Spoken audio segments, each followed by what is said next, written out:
Hi everyone, it's Eve here from Professional Beauty. We are well underway with our virtual beauty week.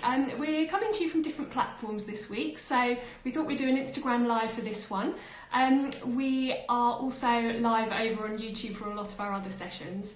Now for this session though, I'm really excited because I've got one of the biggest names in nails and probably the beauty industry as a whole joining me hopefully very soon. You have all heard of Marian Newman, I'm sure. She has been leading the way for nails for a very long time. She's a session tech and has led teams at fashion weeks around the world. I think she is joining us now. Let's get her on and I'll carry on introducing her while she joins. She's got numerous celebrity clients and she's done the nails of people like Kate Moss, Cara Delevingne, PB Editor Eve. Hi. Hello Marian. Thank you for joining us. Halfway through introducing your career, but there's so much to say that I might hand over to you for most of it. How are you? I'm good, thank you. Yeah, I don't think I've ever been so busy. It's great. I know. Well, we were saying the same. I think there's lots of people at home, so everybody's wanting content and wanting us to kind of come live into their living room. So we're so excited that you can join us. It's great to have you. Thanks for inviting me. It's great. So, Marian, I was just, as I was saying, so I'm introducing your career a little bit, but I thought why not get you on and let's get you talking about it, because obviously you've been in the market for a long time and really the best known faces and names certainly in the nails industry and the beauty industry as a whole. So I was hoping you could really just start by telling us a little bit about how you started out really and how you kind of made your name, because I think everyone, would love to hear about that. Okay. Well, if I go way back, I'm quite old, so I have been in the market for quite a long time. But originally, when I first left school, I've got a science head, and so science is where I'm sort of happiest actually. And when I left school, I was actually a forensic scientist for quite a number of years, which I absolutely loved. But then I had a family, and I was, while they were little, I was a sort of stay-at-home mum. And then by the time I was ready to actually go back to work, I would have had to have started right back at the beginning again. And I'm not very good at doing that. Going back to the beginning just wasn't something I felt I could do. So it was just a whole series of things that happened actually that introduced me to the professional nail industry. And actually, to be honest, I'm not that creative, but what actually drew me in and sort of kept me in for all of this time is actually the science, because I sort of discovered the very tiny nail industry as it was in the UK in the sort of mid-80s, and there were products out there, but what I felt was lacking is, I like to say why does this work, why do you have to do that, and what happens if you do it that way instead of that way? And there weren't any answers, not really, because nobody really understood it.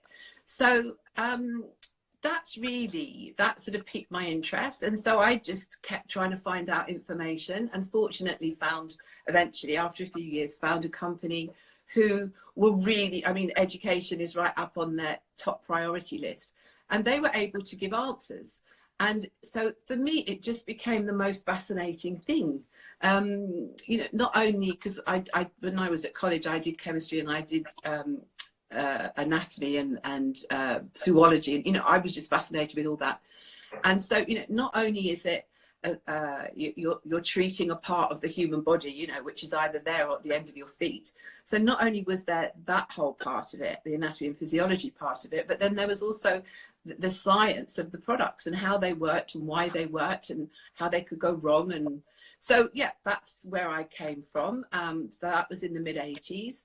A partner and we opened a salon in, I think, 87.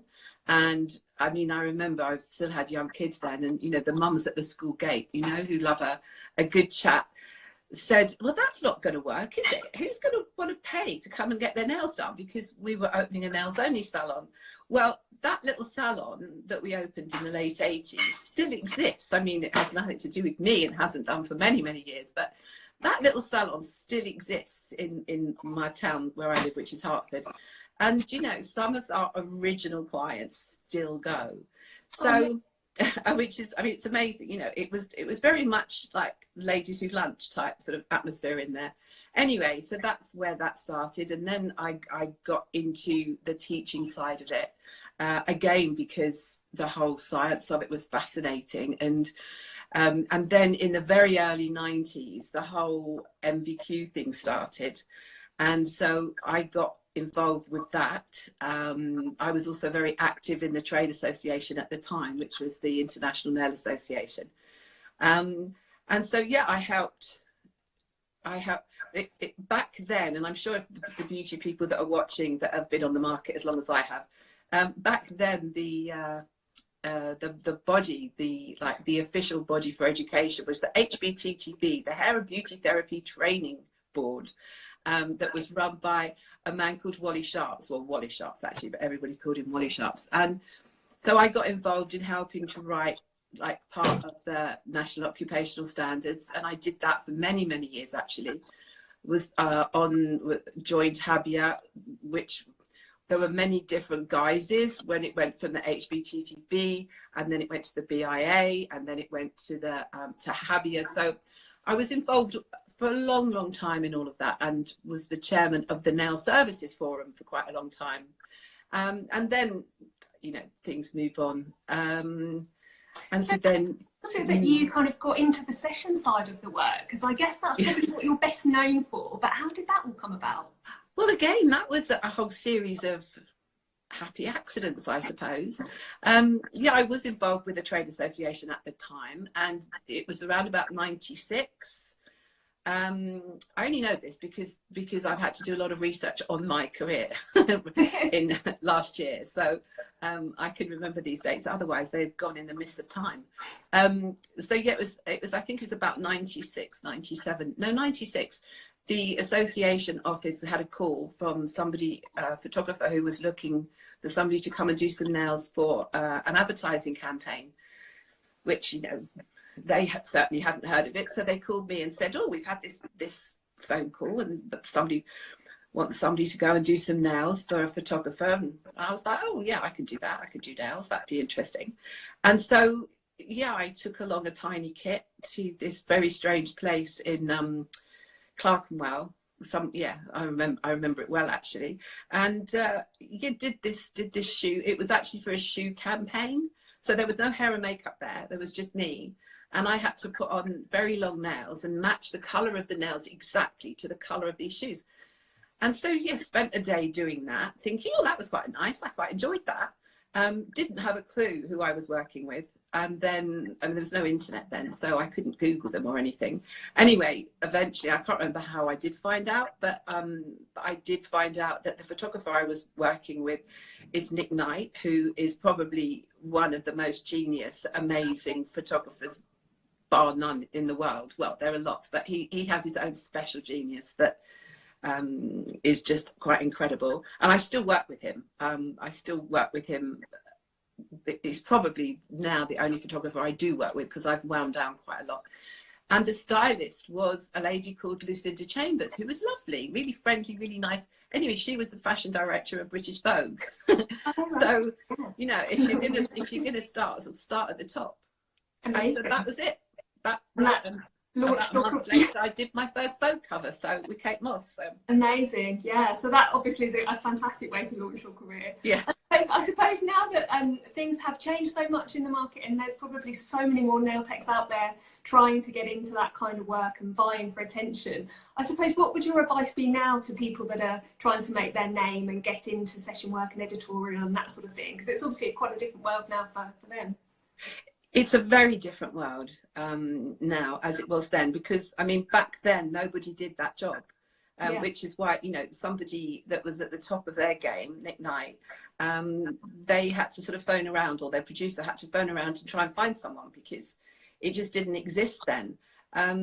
Whereas now, I mean, I'm happy to say actually that every single shoot, every single fashion show, every editorial that has hands or feet anywhere near it will always have a manicurist or a nail technician or somebody there, because, you know, I think the attention to detail now is so important. The beauty industry obviously is so important, and, you know, advertising sells products, and the nail products are very important in our way of life now. So, you know, I am happy to say that from then, when there was really just me, to now, when every single piece of media that is got an image associated with it will have a nail person doing it.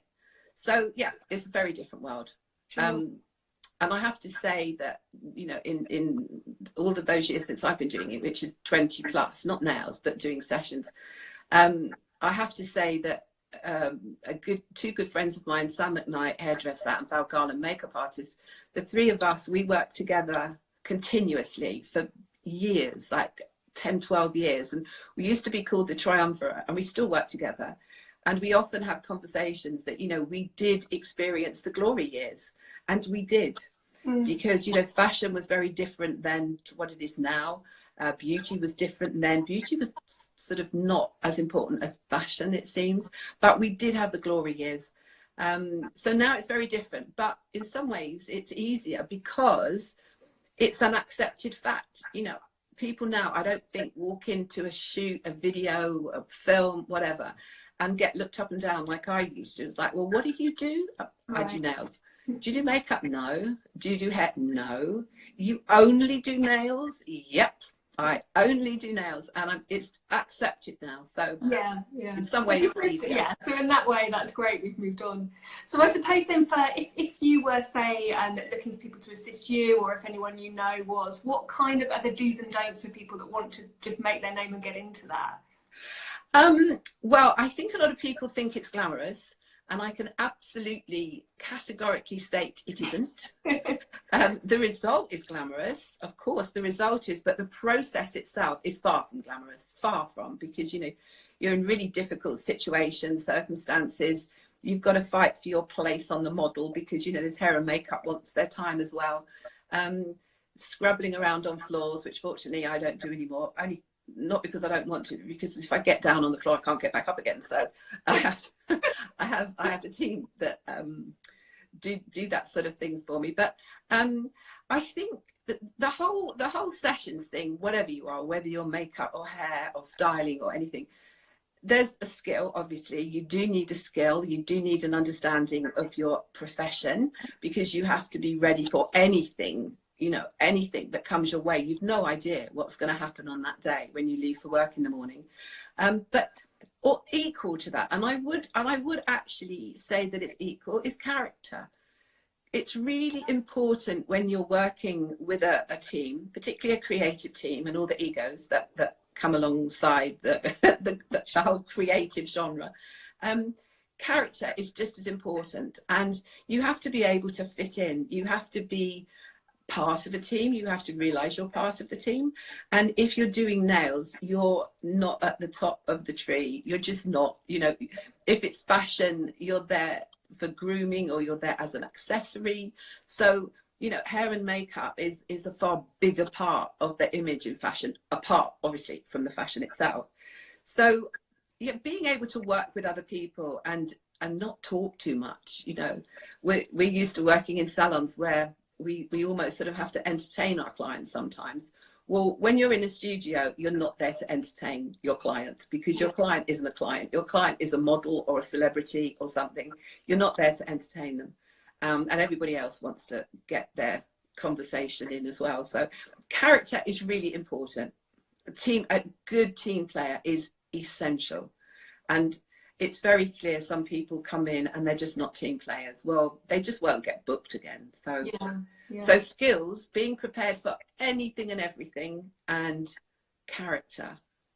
Sure. Yeah, those two things are, I would say, are of equal importance. Absolutely. So I suppose then, if people are doing the right thing and kind of getting noticed, then, you know, people will pass their name on. It's getting your name recognised by the people that work together closely. Exactly. And people do, you know, so many conversations in the hair and makeup room, you know, that I hear good stories and bad stories about other people, because, you know, they say, oh, did you work with so-and-so the other week? Oh my God, she was terrible.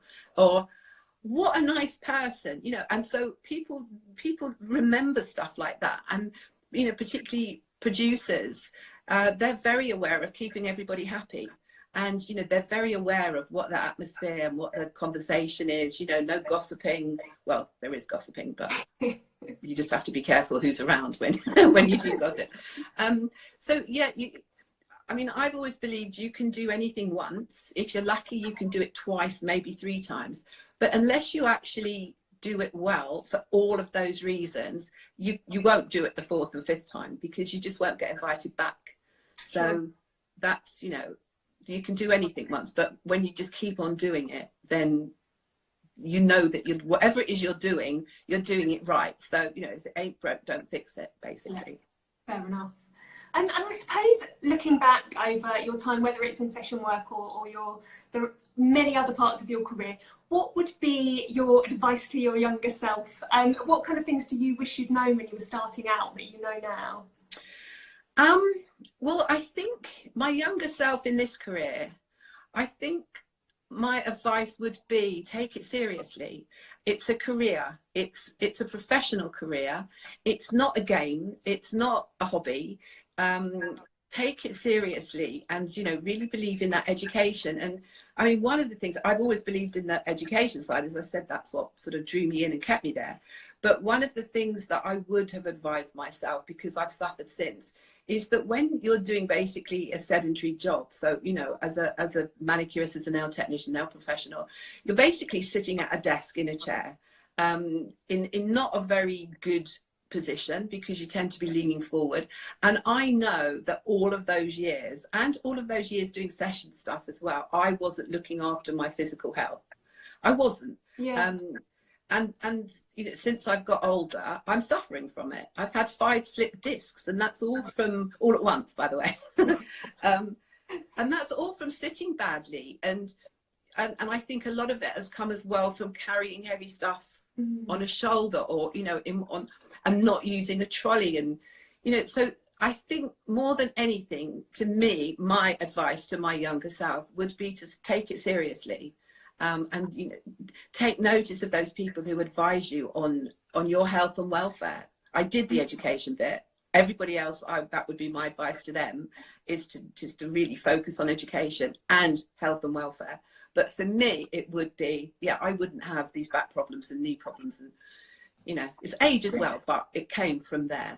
Yeah, but I mean, absolutely, it's really important, I think, to look after yourself. I guess across the beauty industry, we're very prone to repetitive strain injury and to injuries in general. So I suppose, as you say, when you're being asked to crawl around on the floor and doing session work, I suppose it's just knowing those ways to protect yourself is actually more important than people might think. Well, it is. And I think, you know, some of us, me included, I'm very good at saying what to do, you know, and it's not what I do, it's what I say you do. And you don't take, and we often don't take our own advice. You know, we might know the theory behind it and what you should be doing, but whether you do it or not is another matter. So I think it's really important for the sort of job we all do, whether it's hair, beauty, nails, whatever. Yeah.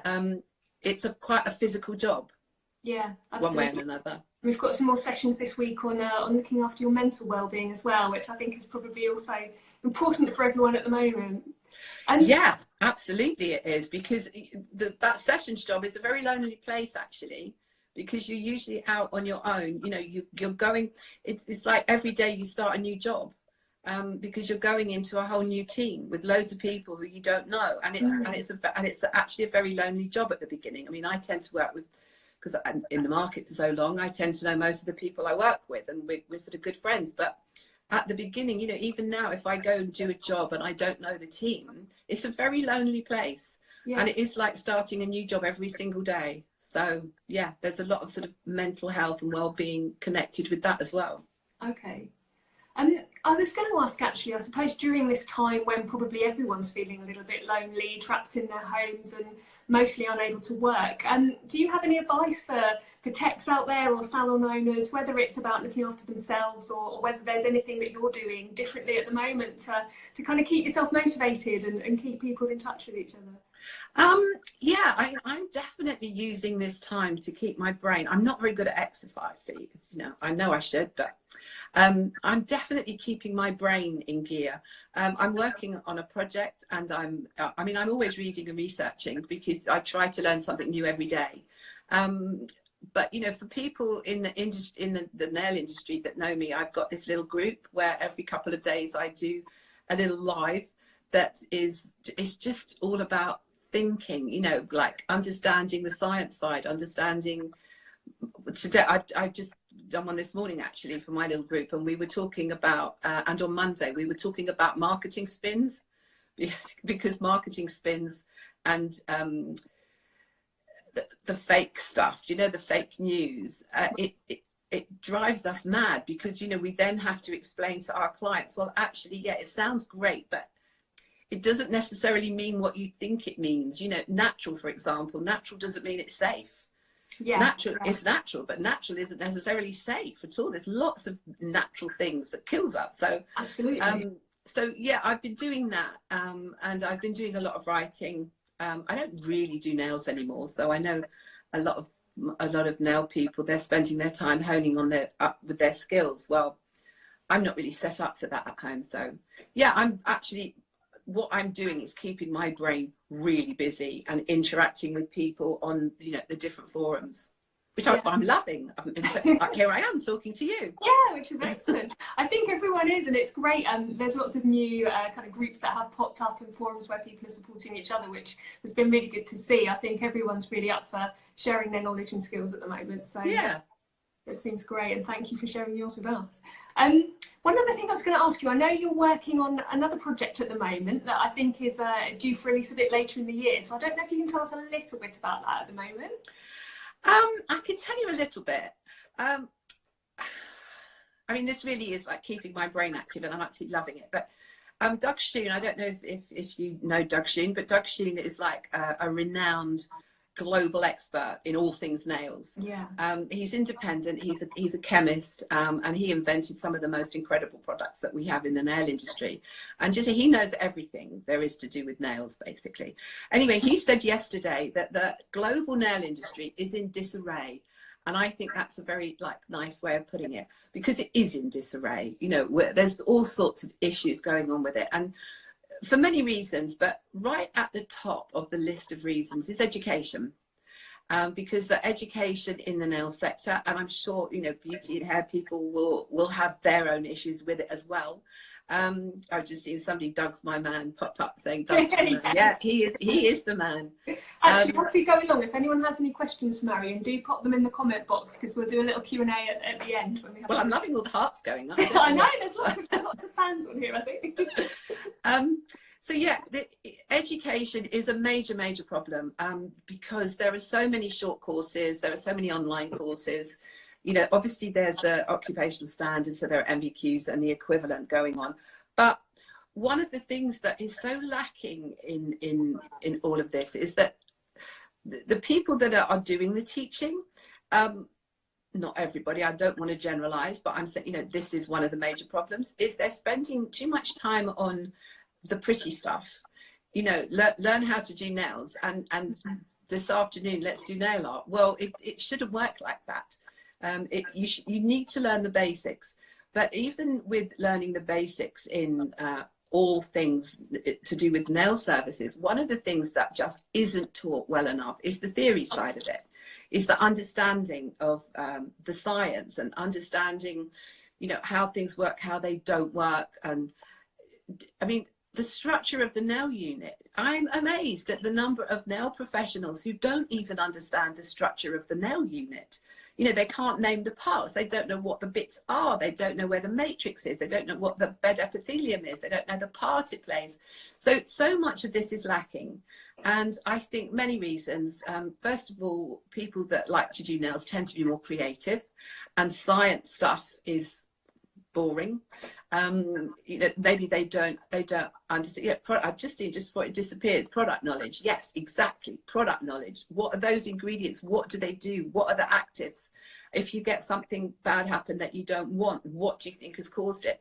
And it isn't getting taught enough, not nearly enough. So this project I've been working on, obviously I've written lots of textbooks, which I have done since 2000, and but, you know, textbooks for creative people are hard to read, because basically it's some pretty pictures and some step-by-steps, lots and lots and lots of words. And so, you know, not everybody learns by reading words. You know, you have to learn in many different ways, and lots of different Yeah, I've just seen the bottom of that. Yeah, it's not just the pretty stuff, it's the knowledge. Yeah, lots of people agreeing with you, definitely, aren't there? Yeah, well, I think it's the same in you know, all the sectors of this particular industry. So, you know, people have different learning styles, and I am a qualified teacher, and I did do a lot of study on the psychology of teaching and how important learning styles are. So textbooks are great, but they don't work for everybody. Teachers, you know, even those teachers might not be, you know, particularly interested. You've got to be interested in something to be able to teach it really well. It's got to be a passion. You've got to understand it. You've got to be able to explain it so that somebody else learns from your explanation. Because something I said on one of my lives the other day, you know, sometimes you understand something perfectly in your head, like you've read a manual for your new washing machine or something, or your new phone. You read it and you think, yeah, got it. And then when it actually comes to it, you're like, oh no, I actually don't understand that. And you definitely can't explain it to somebody else.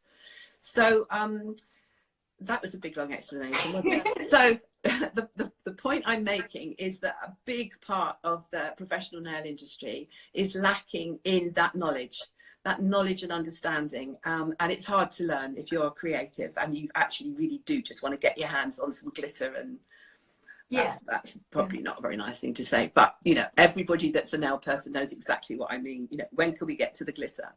So this project that I've been working on is, we believe, I'm doing it with a new company, and I'm doing it with some experts. So I am the author, but I'm working with experts in each of the fields. So I'm knowledge checking and getting so much new information I've discovered that we've never been taught before. Why haven't we been taught this? It's essential.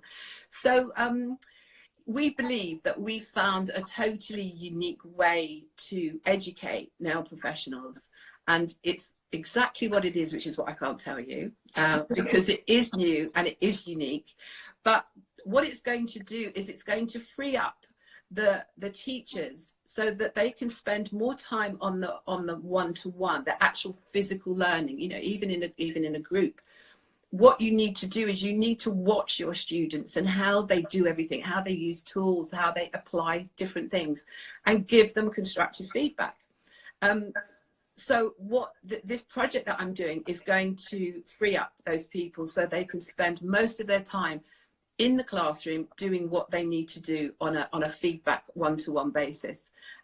We're really, really excited about it because it is unique. It's never been done before. And you know, if I say learning styles again, that might be a little bit of a clue.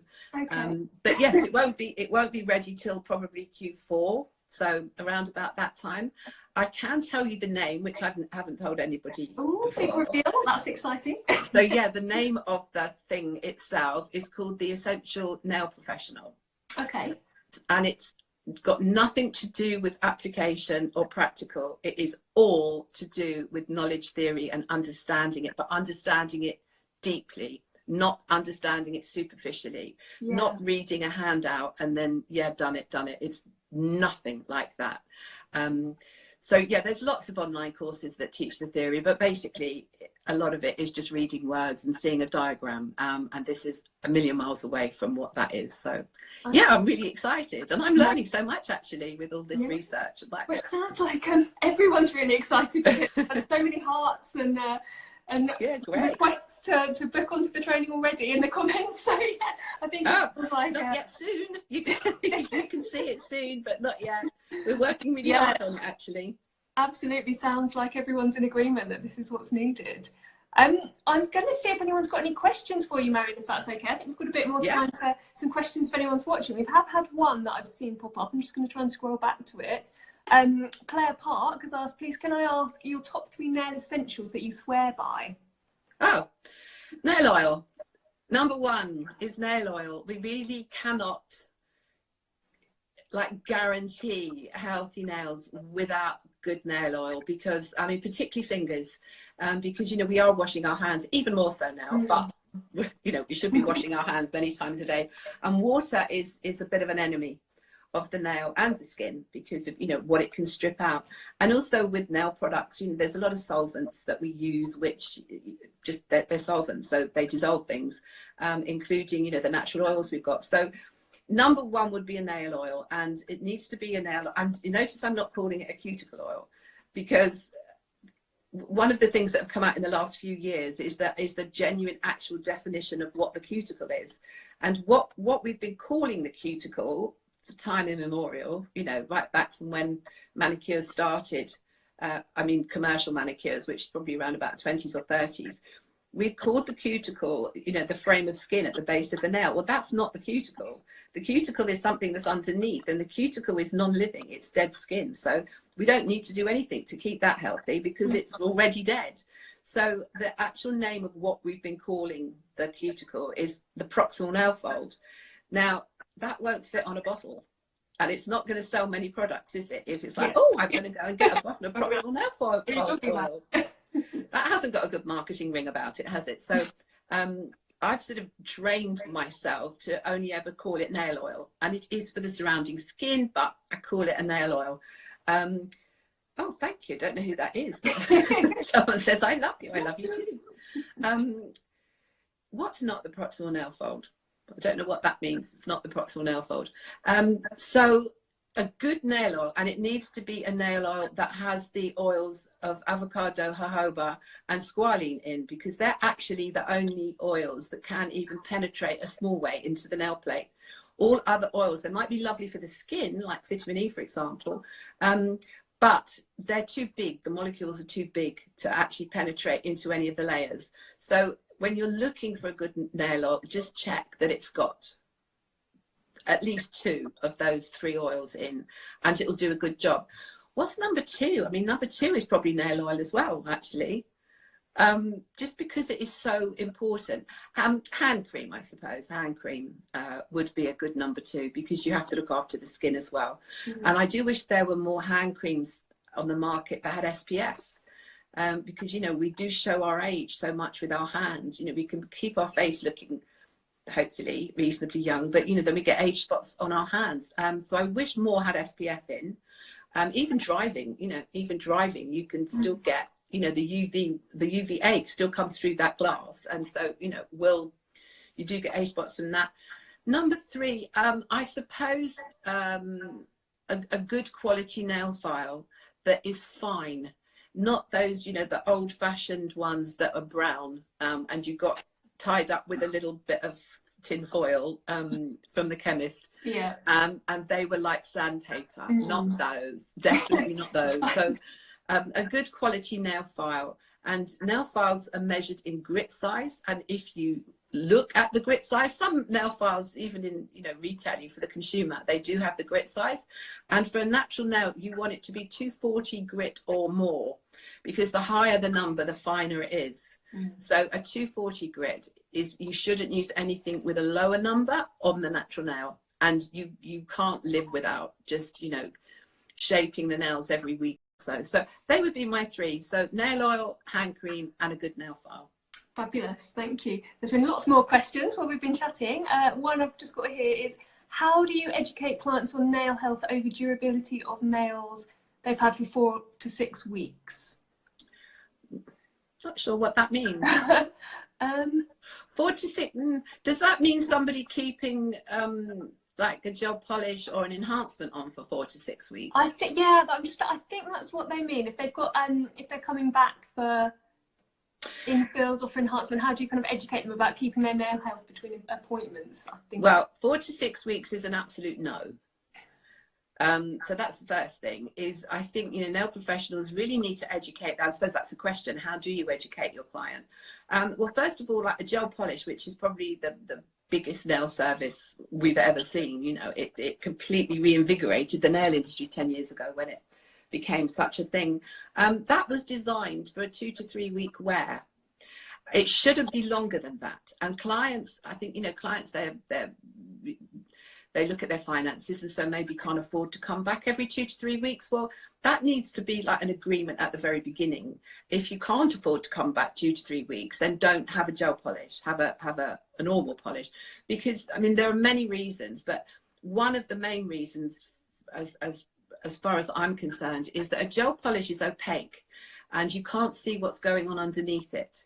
And if it lifts, for example, and it does, different people respond differently, their nails respond differently to different products. So it can lift very easily. And if it lifts, you can get a very unpleasant bacteria under there and you can't see that it's there.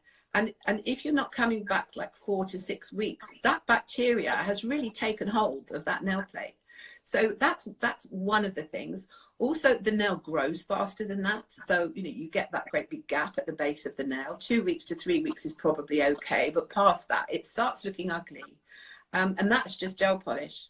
If we go on to things like enhancements, the nail is growing and the balance of the nail has completely gone. So, where that structure was created to be good, strong structure, right on the right place of the nail, as the nail is growing, that whole structure is growing along with it. So where the strength is, so where the thickest part of the overlay is now on the free edge of your nail. And if you think about a pivot point, it's out of balance, and so it's just so easy to knock it and break it. And it's again the same reason people wear color mostly these days. You don't know what's going on underneath it.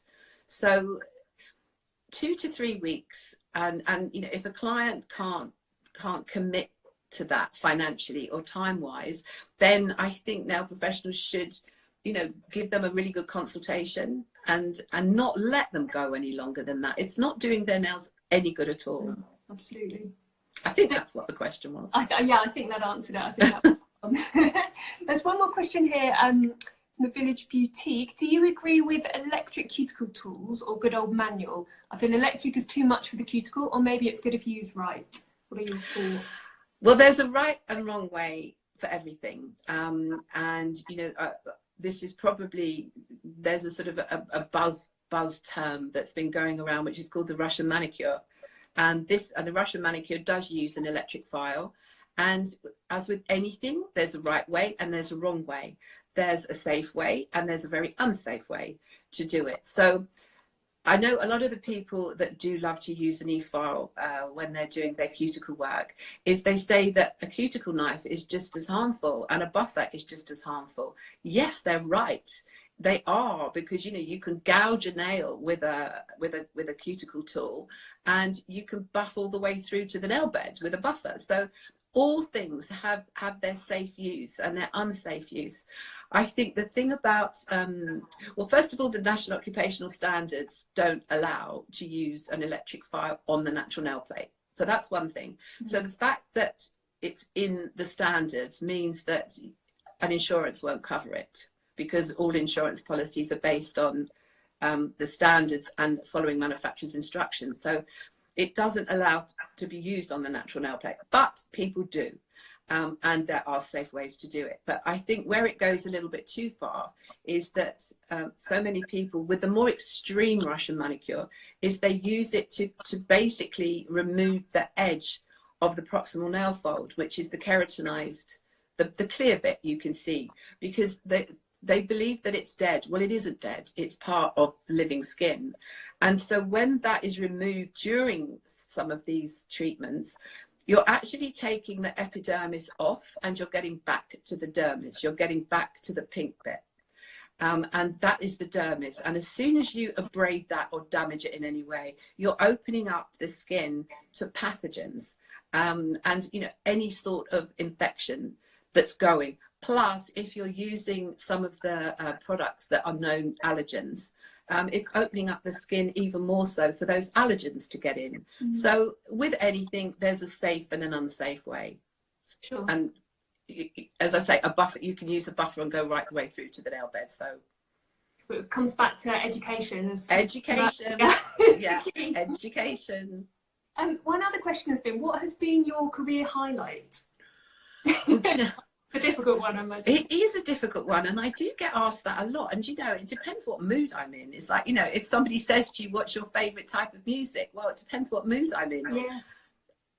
Quite honestly, I've had so many. I've had such a fascinating career, and I've had so many pinch me moments all the way through, from the beginning to end. And so, it depends what pinch me moment I'm feeling at the moment. I don't know. I loved writing textbooks, and I loved seeing the first one actually come out and, hold it. And oh, there it is. I wrote that.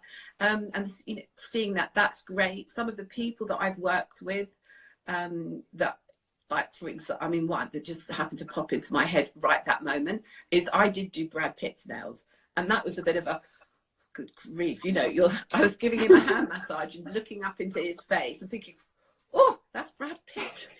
So, I mean, silly things like that. I've done Jennifer Saunders and Joanna Lumley, and I only think of those because I've started watching Ab Fab again. There's a picture of those in my book. So there's stuff like that. The book that was, I didn't actually write it, it was ghostwritten, but the book that was written about my career, which launched last year, that was a pinch me moment, because for me it was like, who wants to know about what I do?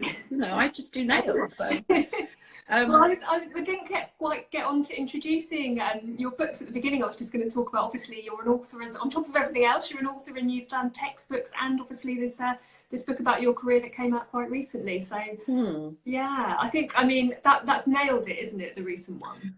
I happen to have a copy right here. Fantastic. There it is. That's nailed it. And it is a sort of coffee table book. It's got lots and lots of images that I chose. It's got lots of anecdotes. It's not too many words. There's a bit at the beginning that is like explains my career, but it's mostly anecdotal. So, some of the pictures that are in there, I tell a little story about what happened, because I have worked with some amazing,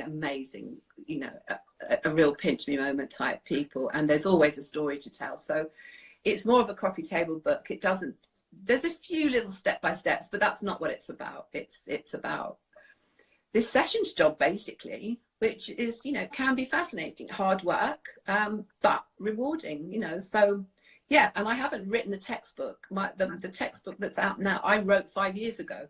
It was published 4 years ago, so I haven't actually written a textbook for 5 years. And I look at it sometimes and think, oh, that needs updating. But I'm doing this other project, which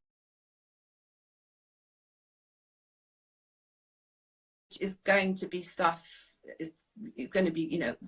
that we've been taught for a long time, but it's also got a whole load of new stuff in there that we need to know, that we've never been taught before.